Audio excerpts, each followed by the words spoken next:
Hello दोस्तों, आप लोग का स्वागत करता हूँ एक नए वीडियो में। तो आज की इस वीडियो में हम जो देखने वाले हैं धातु और अधातु का जो है दीर्घोत्तरीय प्रश्न हम लोग जो है इस वीडियो में देखने वाले। आप लोग थंबनेल तो देख के समझ ही गए होंगे।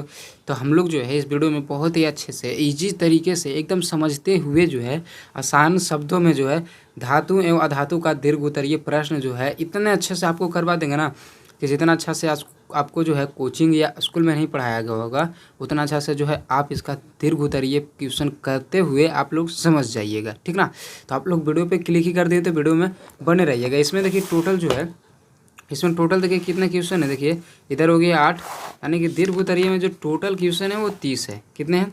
30 क्वेश्चन है। तो 30 का जो है हम लोग इस वीडियो में आंसर इसका देखने वाले। तो एक ही वीडियो में रहेगा 30 क्वेश्चन रहेगा। जितना भी लंबा हो जाए, चाहे वीडियो जो है 45 मिनट का हो जाए, 40 मिनट का हो जाए, 50 मिनट का हो जाए, जितना मिनट का हो जाए, जो हम लोग समझते समझते कोशिश करेंगे कि पूरा क्वेश्चन को हम लोग सोल्व करते, ठीक ना। तो आप लोग वीडियो में बने रहिएगा। ये सभी का आसान शब्दों में जो है हम लोग उत्तर जानेंगे। और भाई आप लोग तो जानते ही है कि जिस तरह से हम देखिए इसको लिख के लाए हैं, है ना। तो लिखने में तो बहुत ही मेहनत लगता है, आपको मालूम है। तो आपके लिए जब हम इतना मेहनत कर रहे हैं, ठीक ना, तो क्या कीजिए ना, थोड़ा सा हम मेरे लिए भी कीजिए। अब बस मेरे लिए क्या करना है कि वीडियो को लाइक कर दीजिएगा, अभी जल्दी से लाइक कर दीजिए और चैनल को सब्सक्राइब कर दीजिएगा नए हैं चैनल पे तो। और वीडियो को नीचे कमेंट अंतिम में ज़रूर कीजिएगा कि आप लोग को वीडियो जो है कैसा लगा, ठीक ना। और एक चीज़ और कि दोस्तों के पास भी शेयर कर दीजिएगा, क्योंकि आप जैसा कीजिएगा वैसे आपके साथ भी होगा। टेट फॉर टैट आप लोग सुने होंगे ना। तो आप लोग अगर दूसरा का हेल्प करेंगे तो आपके साथ भी हेल्प होगा। इसलिए जो है दोस्तों के पास शेयर करना ना भूलिएगा, ठीक है। चलिए हम लोग जो है जल्दी से स्टार्ट करते हैं। तो चलिए देखिए पहला क्वेश्चन देखिए क्या बोलते हैं यहाँ पे, देखते हैं हम लोग। पहला क्वेश्चन देखिए क्या है कि इलेक्ट्रॉनिक विन्यास के आधार पर तत्वों को धातु एवं धातु में किस प्रकार वर्गीकृत किया जाता है, उदाहरण समझाएं। यानी कि इलेक्ट्रॉनिक विन्यास, जो इलेक्ट्रॉनिक विन्यास होता है ना, बाहरी कक्षा ये सभी जो होता है ना, इलेक्ट्रॉनिक विन्यास के जो आधार पे है ना, उसको किस तरह से हम धातु और अधातु समझते हैं, मानते हैं, किस तरह से धातु और अधातु मानते हैं हम, तो उसके बारे में हमको बतलाना। देखिए इसका उत्तर देखिए हो जाएगा। पहला क्वेश्चन देखिए नहीं लिखे, डायरेक्ट हम उत्तर लिखें, ठीक ना, क्योंकि बुक तो है, बुक में तो है ही क्वेश्चन। तो इसका देखिए डायरेक्ट उत्तर लिखेगा आप लोग यहाँ से कि जिन तत्वों के परमाणुओं के बाह्यतम कक्षा में 1, 2, 3 इलेक्ट्रॉन मौजूद रहते हैं वह तत्व धातु कहलाता है, ठीक ना। जैसे में एल्यूमिनियम और सोडियम। देखिए यहाँ पे एक एल्यूमिनियम का देखिए निकाल के दिखाएं, आप लोग कैसे समझिएगा। क्या बोला जा रहा है कि जिसके मतलब अंतिम में जो है 1, 2, 3, यानी अंतिम जो कक्षा है उसमें 1, 2, 3 तो रहना चाहिए। तो एल्यूमिनियम का देखिए परमाणु संख्या होता है 13। तो पहला कक्षा में तो आप लोग जानते हैं कि 2 इलेक्ट्रॉन होता है, और दूसरा कक्षा में 8, उसके बाद फिर 18 ऐसे करके कुछ होता है ना। तो यहाँ पे देखिए ये हो गया पहला 13, परमाणु संख्या इसका कितना है 13। तो पहला में तो चला गया देखिए 2 इलेक्ट्रॉन, है ना। दूसरा में 8 इलेक्ट्रॉन फिक्स ही है। और देखिए फिर बचा कितना, तो 2 और 8 हो गया 10। तो फिर बचा कितना, 3 ना बचा। तो 3 किस में चला जाएगा, इसमें चला जाएगा। यानी अंतिम कक्षा में देखिए इसका अंतिम कक्षा में कितना इलेक्ट्रॉन आया, 3। तो हम लोग तो जानते हैं ना कि अंतिम कक्षा में अगर 1, 2 या 3 इलेक्ट्रॉन रहता है ना तो क्या होता है, धातु कहलाता है। तो वह धातु कहलाता है। तो बताइए एल्यूमिनियम जो है धातु होगा? होगा। यहाँ पे देखिए लिखे हुए हैं बाह्यतम कक्षा में 3 इलेक्ट्रॉन है। इसका मतलब है कि जो एल्यूमिनियम है वो क्या है, धातु होगा, ठीक ना। तो इस तरह से आप लोग भी फिगर में पार लीजिएगा, फिगर करके, और यहाँ पे इस तरह से लिख लीजिएगा ताकि अच्छे से समझ में आएगा। ये तो धातु हो गया। अब अधातु देखते हैं कि कैसे पहचानते हैं। तो देखिए जिन तत्वों के परमाणुओं के बाह्यतम कक्षा में 4, 5, 6 इलेक्ट्रॉन, यानी अंतिम में जो है 4, 5, 6 इलेक्ट्रॉन रहेगा ना, तो उसको क्या बोलेंगे, वे जो तत्व है अधातु कहलाता है। जैसे सिलिकॉन, फास्फोरस। देखिए सिलिकॉन का परमाणु संख्या जो होता है 14 होता है। सिलिकॉन का परमाणु संख्या कितना होता है, 14। इसका देखिए पहला मतलब कक्ष में जो है 2 इलेक्ट्रॉन हो जाएगा, दूसरा कक्ष में 8 इलेक्ट्रॉन हो जाएगा। तो 8 और 2 कितना हो गया, 10 हो गया। बचा कितना, 4। तो अंतिम कक्षा में कितना चला जाएगा, 4 इलेक्ट्रॉन। यानी बाह्यतम कक्षा में जो 4 इलेक्ट्रॉन आ गया, इसका मतलब है कि जो 4, 5, 6 इलेक्ट्रॉन जब रहता है तो इसका मतलब है क्या कि अधातु होता है। तो ये सिलिकॉन जो है धातु हो जाएगा। उसी तरह से फास्फोरस का भी हो जाएगा। तो आप लोग जो है आशा करते हैं पहला क्वेश्चन जो है एकदम अच्छे तरीके से आसानी से आप लोग समझ गए होंगे। देखिए दूसरा क्वेश्चन है कि कारण सहित बताइए कि धातुएं विद्युत की सुचालक और अधातुएं विद्युत की कुचालक क्यों होते हैं। मतलब कारण सहित बताना है कि जो धातु जो होता है विद्युत का सुचालक, सुचालक कहने का मतलब जिससे करंट पास होता है, ठीक ना। और अधातुएं विद्युत का कुचालक मतलब कि जिससे करंट पास नहीं होता। जैसे देखिए ये क्या हो जाएगा, इससे कुचालक हो जाएगा। ये जो है इससे करंट पास नहीं होता है ना। तो कुचालक क्यों होती है, हमको इसका उत्तर जानना है, ठीक ना, कारण सहित। तो देखिए इसका उत्तर हो जाएगा कि धातुओं विद्युत का सुचालक होने का कारण यह है कि धातुओं के बाह्यतम कक्षा में 1 2 3 इलेक्ट्रॉन होता है ना। कितना होता है? 1 2 3 इलेक्ट्रॉन उपस्थित रहते हैं जब मुक्त अवस्था में पाया जाता है। और मुक्त अवस्था में पाया जाता है इसलिए क्या करता है? एक स्थान से दूसरा स्थान क्या करते रहता है? गति करते रहता है। और हम लोग जानते हैं जब गति करता है, जो चीज़ गति करता है, जो इसमें इलेक्ट्रॉन गति करता है, उसमें जो होता है करंट उत्पन्न होता है। उसमें क्या होता है? करंट उत्पन्न होता है। जैसे हमारे तार में, वायर में जो होते हैं ना, जो वायर होते हैं, जैसे आप लोग को दिखाते हैं, हम माइक वाला ही तार दिखाते हैं यहाँ पे वीडियो जिससे बना रहे हैं। देखिए यहाँ पे ये जो तार है, ये तार है, आप लोग ठीक ना। अब इसमें जो अंदर में जो तार गया हुआ है, इसमें इलेक्ट्रॉन प्रवाहित होता है। इसमें क्या होता है? इलेक्ट्रॉन प्रवाहित होता है, तभी इसमें जो है करंट जाता है, तभी इसमें क्या होता है? करंट जाता है। तो उसमें क्या हो रहा है? इलेक्ट्रॉन जो है एक जगह से दूसरे जगह क्या कर रहा है? मतलब अपनी स्थिति को क्या कर रहे हैं? बदल रहे हैं, यानी कि बार बार गमन, एक जगह दूसरा जगह जा रहा है, तो उसमें करंट उत्पन्न हो रहा है। वही होता है धातु के साथ। धातु कहने का मतलब कि जिसमें करंट पास होगा, तो करंट पास कब होगा? जब इलेक्ट्रॉन जो है एक जगह से दूसरे जगह गमन करेगा। यहाँ पे देखिए है कि इसलिए यह एक स्थान से दूसरा स्थान तक जा सकते हैं, ठीक ना। 1 2 3 इलेक्ट्रॉन रहता है, तो इलेक्ट्रॉन जो है मुक्त अवस्था में पाया जाता है, इसलिए जो है एक स्थान से दूसरा स्थान जा सकता है। इसी कारण धातुएं जो है विद्युत की सुचालक होते हैं, विद्युत की सुचालक होती हैं, ठीक ना, समझ गए। जबकि अधातुओं देखिए, जबकि अधातुओं का विद्युत का कुचालक होने का कारण यह है कि अधातुओं के बाह्यतम कक्षा में 5 6 7 इलेक्ट्रॉन होते हैं जो मुक्त अवस्था में नहीं पाया जाता है। जब मुक्त अवस्था में नहीं पाया जाएगा तो बेचारा जहाँ पे है वहीं पे रहेगा। अब जब जहाँ पे है वहाँ पे रहेगा ही, तो वो गमन नहीं करेगा। जब गमन नहीं करेगा तो उसमें जो है विद्युत यानी कि करंट उत्पन्न नहीं होगा। करंट जिसमें उत्पन्न नहीं होता है वो क्या होता है? जैसे इसमें बताइए, करंट उत्पन्न होगा? नहीं होगा। तो जिसमें करंट उत्पन्न नहीं होता है वो क्या होते हैं? अति कुचालक होते हैं। क्या होते हैं? कुचालक होते हैं, ठीक ना। तो यहाँ पे देखिए लिखिएगा कि मुक्त अवस्था में नहीं पाए जाते, इनके इलेक्ट्रॉन एक स्थान से दूसरा स्थान तक नहीं जा सकते। यही कारण है कि धातु जो है विद्युत का कुचालक होते हैं। तो आप लोग दूसरा क्वेश्चन समझ गए। दूसरा क्वेश्चन का जो है आंसर एकदम अच्छे तरीके से समझ गए, ठीक ना। अब चलिए हम लोग देखते हैं तीसरा नंबर क्वेश्चन। तीसरा नंबर क्वेश्चन देखिए क्या है यहाँ पे। तीसरा नंबर क्वेश्चन समझिएगा कि धातुओं के किन्हीं 3 गुणों का उल्लेख करें। धातुओं के किन्हीं 3 गुणों का क्या करना? उल्लेख, यानी कि धातु के 3 गुणों को हमको बताना है, ठीक ना। चलिए देखते हैं हम लोग। देखिए यहाँ पे उत्तर हो जाएगा कि धातुओं के 3 गुण निम्न हैं। कौन कौन सा? मतलब गुण, यानी कि उसमें क्या क्या मतलब अच्छे चीज़ पाए जाते हैं, ठीक ना। इस पहला देखिए कि धातुओं प्रायः विद्युत का सुचालक होते हैं। धातुएं जो होते हैं ज़्यादातर, मतलब कोई अपवाद में जिस रहता है जिसमें करंट नहीं भी आता है, ठीक ना। तो धातुएं जो प्रायः होता है वो विद्युत का सुचालक होता है। यानी कि जो धातु आप लोग जानते हैं धातु है, तो उसमें क्या होगा? इलेक्ट्रॉन अंतिम बाह्यतम कक्षा में 1 2 3 रहेगा और वो जो है गमन करते रहेगा इलेक्ट्रॉन। और जब गमन करेगा तो करंट तो उत्पन्न होगा ही, इसलिए जो धातु होते हैं वो क्या होते हैं? सुचालक होते हैं। दूसरा, इसे पीटने पर फैलता है। जैसे धातु जो रहता है उसको पीटने पर क्या होता है? फैलता है। जैसे लोहा, देखिए लोहा धातु है। अब लोहा क्या होगा? देखिए जब उसको पीटिएगा तो क्या होगा? फैलेगा। पीटिएगा तो क्या होगा? फैलेगा। तीसरा है कि धातुओं का घनत्व उच्च होता है, और जो धातु होता है उसका घनत्व उच्च होता है। जैसे लोहा ही आप लोग ले लीजिए, घनत्व कहने का मतलब समझे आप? जैसे आपको देखिए एग्जाम्पल के साथ एक समझाते हैं, थोड़ा सा रुकिएगा। यहाँ पे हम एक कागज़ ले लेते हैं आप लोग के लिए। देखिए यहाँ पे समझाते हैं आप लोग के लिए। चलिए देखिए, ये एक कागज़ है, इसका घनत्व जो है बताइए अभी देखिए कम है। कैसे कम है? अब भी आप लोग समझिएगा। ये देखिए कागज़ हो गया, अब इसको मोड़ दिए, ठीक ना, 2 दोहरा कर दिए तो थोड़ा सा घनत्व इसका ज़्यादा हो गया, है ना। और थोड़ा सा मोड़ दिए तो इसका घनत्व थोड़ा और ज़्यादा हो गया, और थोड़ा सा मोड़ दिए तो और ज़्यादा हो गया, और मोड़ दिए, यानी कि पूरा मोड़ के अति कर दिए तो अब ज़्यादा और इसका घनत्व ज़्यादा होगा। अब इसको मशीन में ले जाके और अगर इसको छपवाएंगे तो इसका घनत्व जो है और ज़्यादा होगा। एक कहने का मतलब आप समझे कि जो पूरा एकदम सटा सटा रहे, जो पूरा एकदम सटा सटा रहे, उसका घनत्व उच्च होता है। तो आप लोग बताइए लोहा जो है कितना सटा सटा रहता है? अगर इतना वो भी लोहा है तो आधा केजी हो जाता है, और रुआ अगर लेंगे इतना वो तो आधा केजी होगा नहीं। तो रुआ का घनत्व तो बहुत ही कम होता है, लेकिन धातु जो होता है यानी कि लोहा जो है उसका घनत्व क्या होता है? उच्च होता है। तो आप लोग समझ गए होंगे घनत्व क्या होता है। जो भी जितना चीज़ गाढ़ा चीज़ रहता है ना, उसका घनत्व जो है बहुत ही ज़्यादा होता है, ठीक ना। चलिए अब हम लोग देखते हैं अगला नंबर क्वेश्चन। देखिए क्या है अगला नंबर, चौथा नंबर क्वेश्चन। अधातुओं के किन्हीं 3 गुणों का उल्लेख करें। अब अधातु के बारे में हमको बताना। तो देखिए इसका उत्तर हो जाएगा कि अधातुओं के 3 गुण निम्न हैं। पहला, अधातुएं विद्युत का कुचालक होते हैं, हाँ। दूसरा, अधातुओं को पीटने पर चूर चूर हो जाता है। अधातु, अगर देखिए अधातु है, इसको पीटेंगे तो क्या हो जाएगा? टूट जाएगा कि नहीं, है ना। ये टूट जाएगा, इसको पीटेंगे तो क्या हो जाएगा? टूट जाएगा।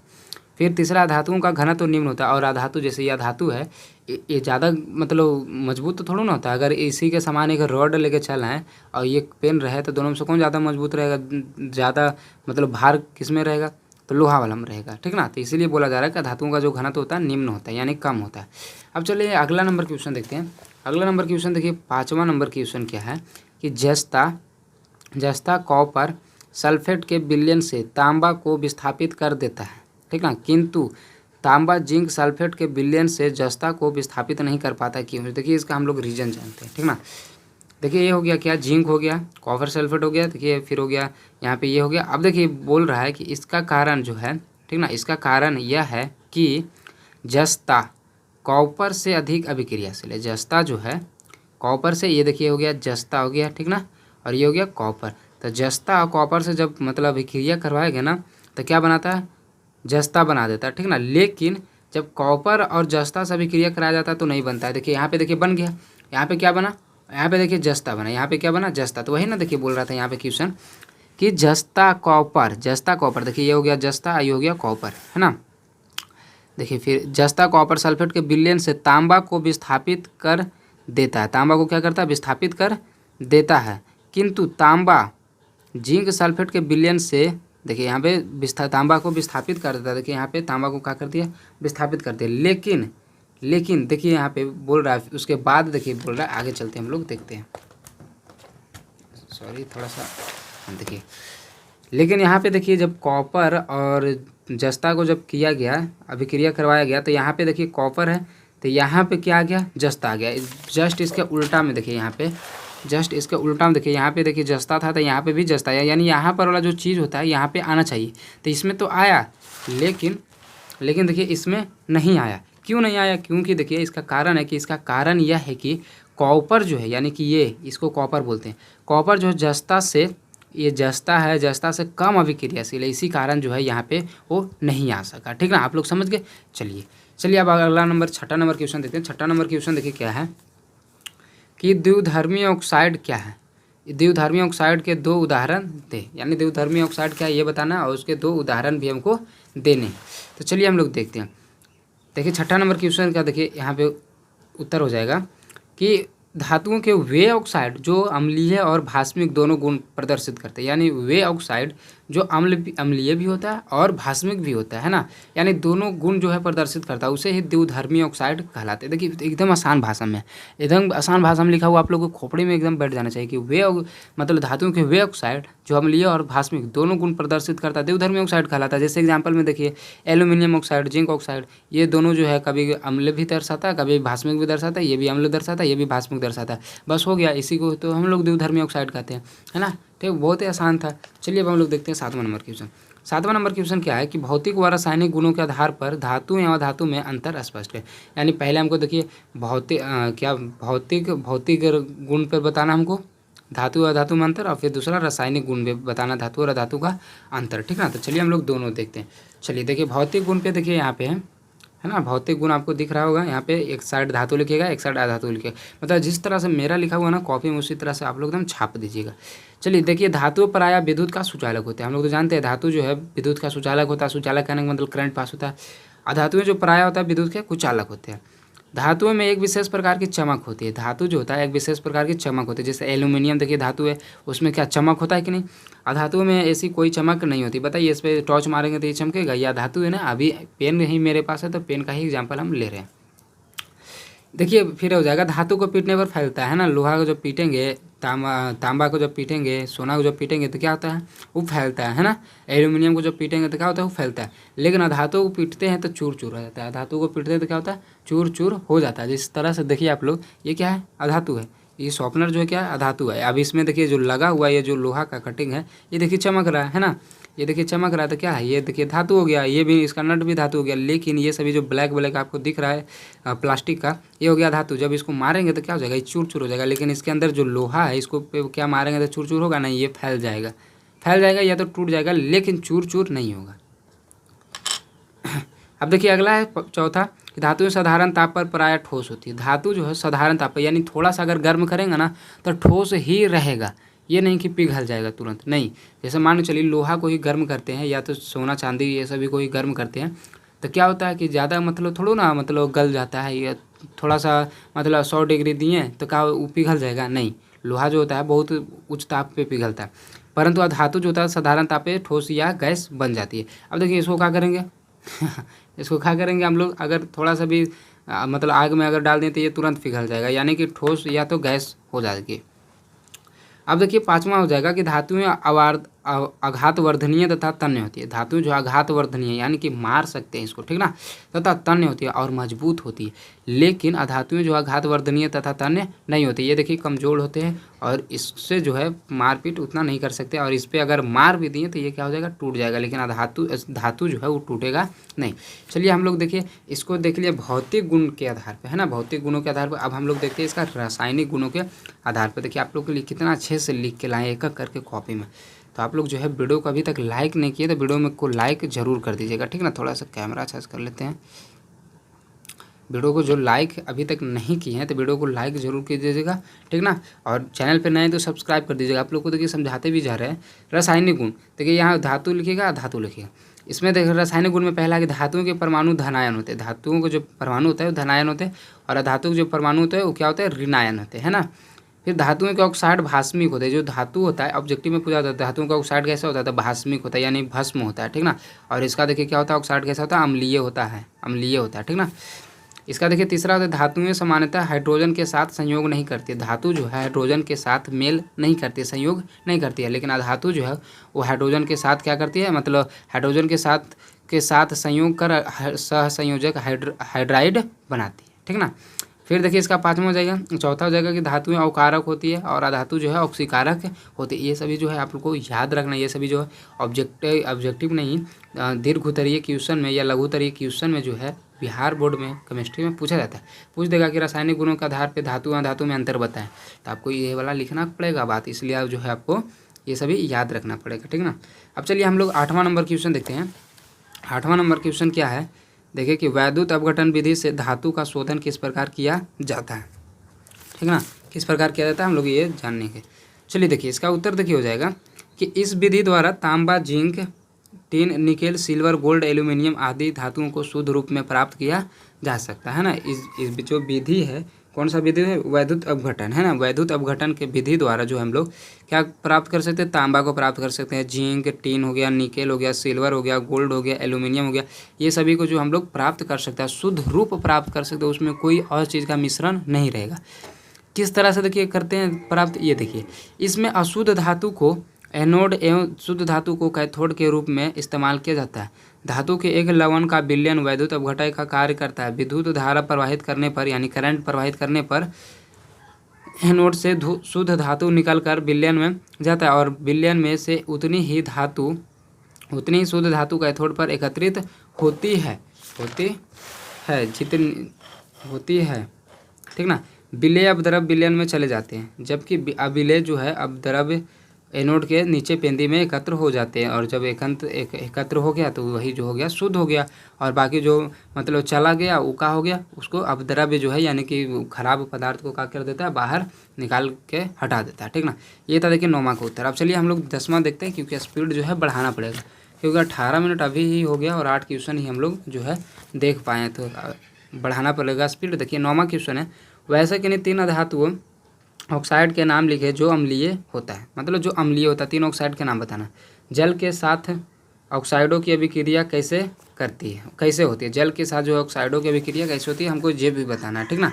चलिए देखते हैं इसका 9वां का उत्तर। देखिए यहाँ पे है क्या, पहला देखिए 3 को हमको क्या बताना था, अम्लीय ऑक्साइड का नाम बताना था, ठीक ना। तो देखिए यहाँ पे है पहला कार्बन मोनोऑक्साइड हो गया जिसको CO बोलते हैं, नाइट्रस ऑक्साइड हो गया NO, नाइट्रिक ऑक्साइड को भी NO बोलते हैं। ये तीनों जो है अम्लीय पदार्थ है ना। अब देखिए क्या कह रहा था कि धातुएं ऑक्सीजन के साथ संयोग करके अम्लीय ऑक्साइड तो बनाती है, फिर ये ऑक्साइड जल में घुलकर अम्ल बनाते हैं, ठीक है। जल में जब घूम जाता है तो क्या बनाता है, अम्ल बनाता है। जैसे जब ऑक्सीजन के साथ जब संयोग किया तो अम्लीय ऑक्साइड बनाया, और जब जल में जब घुला तो क्या बनाता है, सिर्फ अम्ल बनाता है। ये अम्लीय ऑक्साइड बनाता है और ये सिर्फ अम्ल बनाता है जल के साथ घूर के। तो देखिए यहाँ पे देखिए ऑक्सीजन के साथ घूमा तो ये अम्लीय ऑक्साइड बना है, ठीक ना, यानी कि कार्बन डाइऑक्साइड बना है, ठीक ना। और यहाँ पे देखिए क्या होता है कि जब जल से घूमा, जब जल से गया, जब संयोग हुआ तो देखिए यहाँ पे क्या बनाया, H2CO3 यानी कि कार्बनिक अम्ल, यानी कि क्या बनाया, अम्ल बनाया। क्या बनाया, अम्ल। जब जल से अभिक्रिया कराया जाता है तो क्या बनता है, अम्ल बनता है। ये वाला बात जो है आप लोग याद रखिएगा, ठीक ना। तो हम लोग 9वां नंबर का उत्तर भी देख चुके हैं, अब 10वां देखते हैं। 10वां नंबर क्वेश्चन क्या है कि अयस्कों के सांद्रण से क्या समझते हैं। सल्फाइड अयस्क का सांद्रण किस विधि द्वारा करेंगे, यानी कि किस प्रकार जो करेंगे हम लोग सल्फाइड का, वो हम लोग देखते हैं। तो देखिए पहले सांद्रण क्या होता है जो हम लोग जानते हैं। देखिए 10वां का उत्तर हो जाएगा कि अयस्क में विद्यमान अपद्रव्यों को दूर करना अयस्क का सांद्रण करता है, यानी कि जो अयस्क में जो विद्यमान अपद्रव्य यानी जो खराब पदार्थ होता है उसको ही दूर करना जो है अयस्क का सांद्रण कहलाता है। अब देखिए इसमें जो सल्फाइड है मतलब सल्फाइड है उसको हम कैसे मतलब सांद्रण के विधि द्वारा प्राप्त करेंगे, ठीक ना। तो इसका देखिए ये हो जाएगा कि सल्फाइड अयस्कों का सांद्रण हम फेन प्लवन विधि द्वारा करेंगे। इस विधि में सर्वप्रथम अयस्क के भारी चूर्ण को जल से भरी एक टंकी में डालते हैं, ठीक ना। तब उसके बाद उस जल में थोड़ा तेल डालकर वायु प्रवाह द्वारा जल को खूब अवलोडित करते हैं, मतलब खूब हिलाया जाता है। वायु और हम पानी डाला जाता है, फिर तेल डाल दिया जाता है, फिर और में मतलब हवा डाल के क्या किया जाता है उसको खूब हिलोड़ा जाता है इस तरह से, है ना। विलेय अपद्रव्य जल में घुल जाते हैं और जो विलेय जो अपद्रव्य है वो क्या होता है जल में घुल जाते हैं और अयस्क में हल्के कण फेन के साथ जल की, देखिए इधर है, जल की सतह, देखिए जल की सतह के ऊपर आ जाते हैं, जिन्हें अलग कर लिया जाता है। फेन को समाप्त करने के लिए उसमें थोड़ा अम्ल मिलाया जाता है, फिर सांद्रित अयस्क को छानकर सुखा लेते हैं और जो अयस्क जो होता है उसको छान के क्या कहते हैं सुखा लेते हैं। बस इसी तरह से जो सल्फाइड अयस्क जो है हमको प्राप्त होता है। तो समझ गए। चलिए अब हम लोग अभी 11 नंबर क्वेश्चन देखते हैं। 11 नंबर क्वेश्चन पहले हम लोग देख लेते क्या है। 11 नंबर क्वेश्चन देखिए आपके सामने कि अयस्कों के निस्तापन एवं भर्जन से क्या समझते हैं, इनमें अंतर स्पष्ट करें। मतलब दोनों को बताना है क्या समझते हैं और इनमें अंतर भी हमको बताना है, ठीक ना। तो चलिए हम लोग देखते हैं। इसका देखिए हो जाएगा उत्तर कि अयस्कों को उच्च ताप पर वायु की अनुपस्थिति में उसके द्रवणांक से कम ताप पर गर्म करते हैं। वायु की देखिए अनुपस्थिति में यानी जहाँ पे हवा नहीं हो, है ना, कम ताप पर गर्म कर धातु को उसके ऑक्साइड में परिवर्तित करने की प्रक्रिया निस्तापन कहलाती है।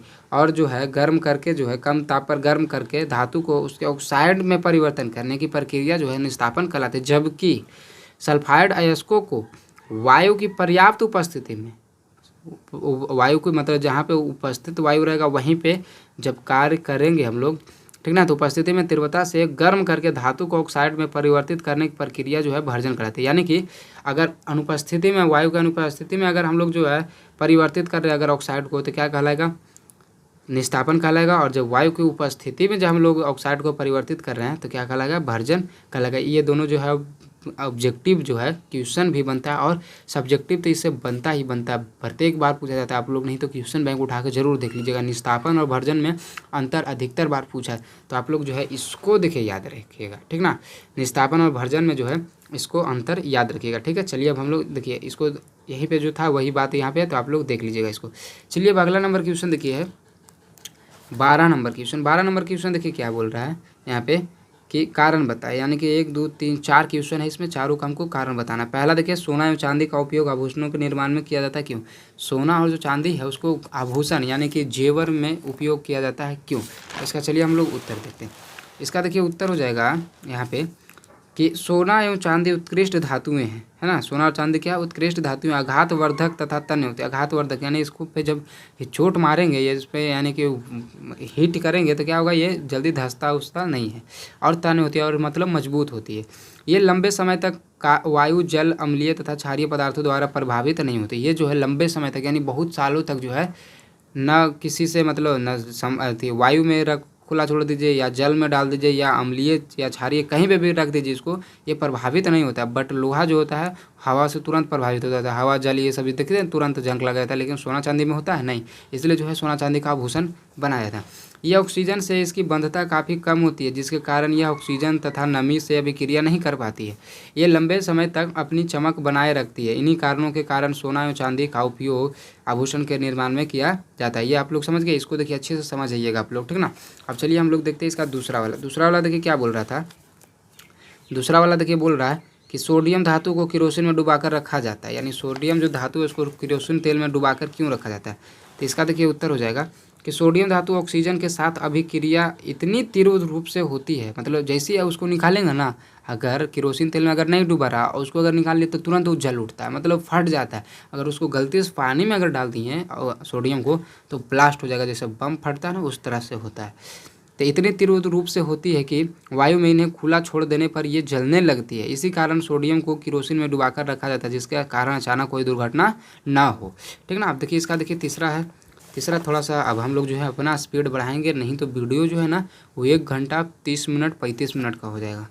देखिए तीसरा क्वेश्चन क्या है कि एल्यूमिनियम के अति क्रियाशील होने के बावजूद इसका उपयोग घरेलू बर्तन बनाने में किया जाता है।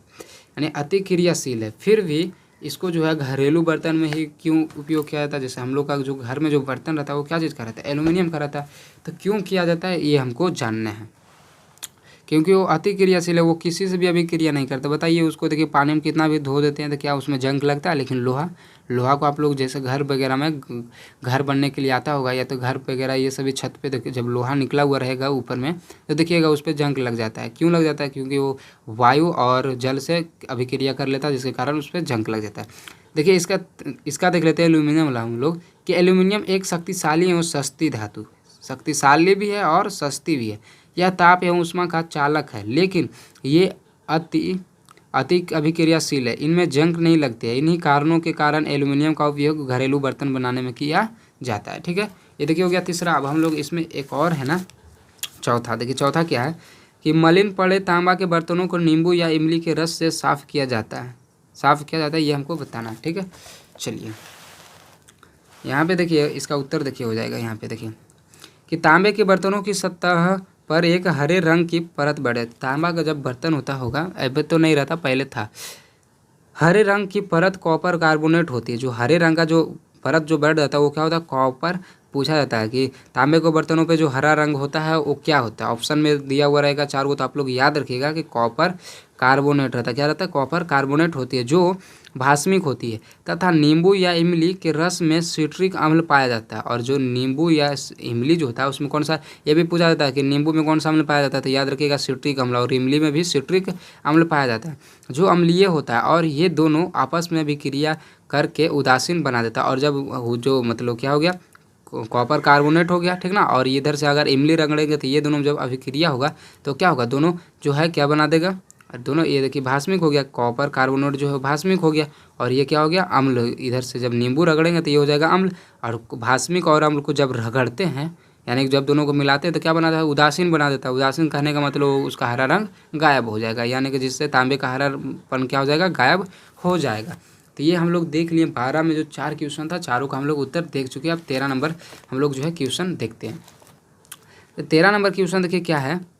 13 नंबर क्वेश्चन की उत्कृष्ट गैसों की इलेक्ट्रॉनिक विन्यास लिखे और यह बताए कि यह गैसें अभी क्रियाशील क्यों होती है। उत्कृष्ट गैसें यानी कि जो अंतिम में जो होता है ना इलेक्ट्रॉनिक विन्यास, आप देखे होंगे आवर्त सारणी वाला एक इस तरह का, उसमें जो अंतिम वाला जो रहता है उसका जो हम लोग को क्या बोलते हैं, उसका उत्कृष्ट गैस बोलते हैं। जो 18 नंबर पे होता है 18वां आवर्त, ठीक ना, 18वां वर्ग, आवर्त नहीं वर्ग, 18वां जो वर्ग होता है उसको उत्कृष्ट गैस बोलते हैं, या तो नोबेल गैस भी बोलते हैं, आपको हम दिखाते हैं।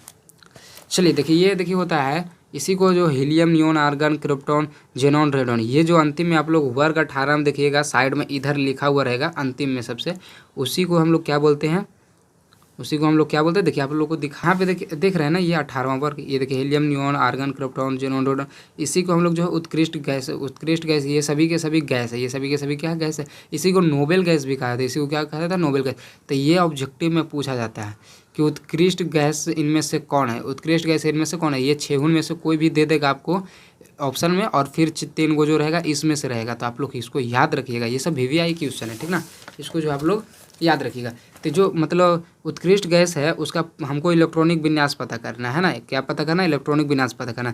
तो इलेक्ट्रॉनिक विन्यास पता करने के लिए पहले परमाणु संख्या लिखेंगे, तो परमाणु संख्या इसका 2, इसका 10, इसका 18, इसका 36, इसका 54, इसका 86 होता है। अब देखिए पहला कक्षा में 2 इलेक्ट्रॉन, तो इसमें देखिए हो जाएगा 2 8, इसमें हो जाएगा देखिए 2 8 8, 36 में हो जाएगा 2 8 18 8, 54 में हो जाएगा 2 8 18 18 8 हो जाएगा, यहाँ पे देखिए 8 है, फिर 86 में हो जाएगा 2 8 18 32 18 8, ये हो जाएगा। देखिए आपको नहीं दिख रहा है ना, सॉरी देखिए ये हो जाएगा, ठीक ना। इस तरह से जो आपको कॉपी में लिख लीजिएगा। अब देखिए है कि उत्कृष्ट गैसों के परमाणुओं के सेल मतलब कक्षा, इलेक्ट्रॉनों से पूर्णतः भरे हुए होते हैं। मतलब अंतिम जो है सब कक्षा जो होता है भरा हुआ होता है। इसी कारण ये दूसरे परमाणु के साथ अभिक्रिया नहीं करता। अब जब इसमें खुद पूरा भरा हुआ है, अंतिम में देख सकते हैं 8 8 8 8 8 8 2, जब पूरा ये खुद भरा हुआ है तो दूसरा से काहे ला भीख मांगेगा? जब इसके पास पूरा आपूर्ति है तो ये दूसरा से मांगेगा नहीं? मांगेगा। इसलिए जो है ये गैसें जो है किसी से अभिक्रिया नहीं करती, यानी उत्कृष्ट गैसें जो है किसी से अभिक्रिया नहीं करते। उत्कृष्ट गैसों के परमाणु के अष्टक पूर्ण होने के कारण ये अस्थायी होते। इनका देखिए अष्टक यानी कि 8 इलेक्ट्रॉन रहना चाहिए, तो इसका पूरा अष्टक जो है पूर्ण है ही, तो ये किसी और से भी ऊक नहीं मांगता। इसलिए उत्कृष्ट गैसें जो है अभिक्रियाशील नहीं होते, अभिक्रियाशील नहीं होते, यानी किसी से ये अभिक्रिया नहीं करता। चलिए अब हम लोग अगला नंबर क्वेश्चन देखते हैं।